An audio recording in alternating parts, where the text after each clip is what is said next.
Dictation गति 100 शब्द प्रति मिनट स्टार्ट।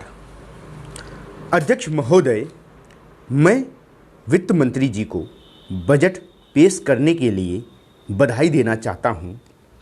इस साल बजट में कुछ नई दिशाएं दी गई हैं और पिछले साल की दिशाओं को आगे बढ़ाया गया है, परंतु जो लोग एक ही तरह से सोचने के आदी हो गए हैं उन्हें कोई दूसरी दिशा दिखाई नहीं पड़ती। पूंजीवाद और समाजवाद का नारा लगाने वाले लोग या भूल जाते हैं कि दोनों के बीच में भी कोई रास्ता है। यह निश्चित है कि हमें समाजवाद की ओर जाना है। समाजवाद की ओर जाने के लिए एक ही बार में पूंजीवाद को ख़त्म करना होगा। किसी भी देश में, यहाँ तक कि जहाँ से साम्यवाद आरंभ हुआ है, वहाँ भी पूंजीवाद को तुरंत खत्म नहीं किया गया। अब देखना यह है कि उस रास्ते की ओर हम जा रहे हैं या नहीं।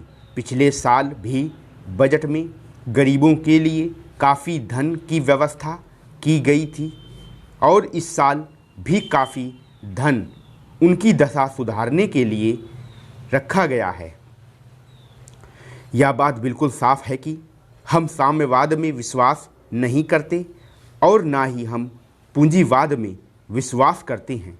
कारण यह है कि साम्यवाद में हम तानाशाही देखते हैं और पूंजीवाद में भी मनुष्य का पूरा विकास नहीं हो पाता है।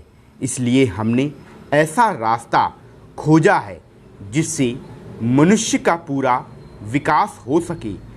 इस नई कोशिश में भले ही कुछ देर लगे, लेकिन हमें इसके लिए लगातार कोशिश करते जाना है। इस नई कोशिश में उन लोगों का विश्वास नहीं हो सकता जो तानाशाही के आदी हैं। जिन लोगों को तानाशाही के अलावा दूसरा कोई रास्ता दिखाई नहीं देता है, ऐसे मेरे भाई यही समझते हैं कि समाजवाद की स्थापना भी तानाशाही के द्वारा ही हो सकती है, परंतु ये लोग भूल जाते हैं कि तानाशाही के द्वारा कहीं भी मनुष्य द्वारा मनुष्य के शोषण का अंत नहीं हुआ है। जहाँ तक रूस का सवाल है, जहाँ तक चीन का सवाल है, वहाँ पर भी यह साबित हो चुका है कि मनुष्य द्वारा मनुष्य के शोषण का अंत नहीं हुआ है। लेकिन हम उनकी नकल नहीं करना चाहते हैं, हम उनसे भी आगे बढ़ना चाहते हैं। इसलिए हम ऐसी व्यवस्था खोज रहे हैं जो हमारे देश के लिए उपयोगी हो और जिससे हमारे देश तेज़ी से आगे बढ़े। इसलिए अगर इस दृष्टि से हम बजट को देखें तो यद्यपि हम यह दावा तो नहीं करते हैं कि हम समाजवाद कायम कर रहे हैं, लेकिन हमारा दावा इतना ही है कि हम उस दिशा की ओर जा रहे हैं। कुछ समय पहले बांग्लादेश के सभी नागरिकों की आज़ादी खतरे में पड़ी थी। उस समय मजदूर होकर हमने एक कदम उठाया, वहाँ के नागरिकों की मदद की और उनकी आज़ादी की रक्षा की।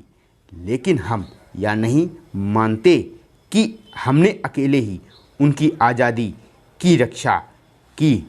उनकी आज़ादी की रक्षा के लिए सभी का सहयोग सराहनीय है।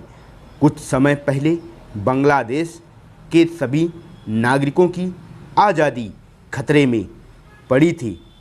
उस समय मजबूर होकर हमने एक कदम उठाया, वहाँ के नागरिकों की मदद की और उनकी आज़ादी की रक्षा की। लेकिन हम यह नहीं मानते कि हमने अकेले ही उनकी आज़ादी की रक्षा की।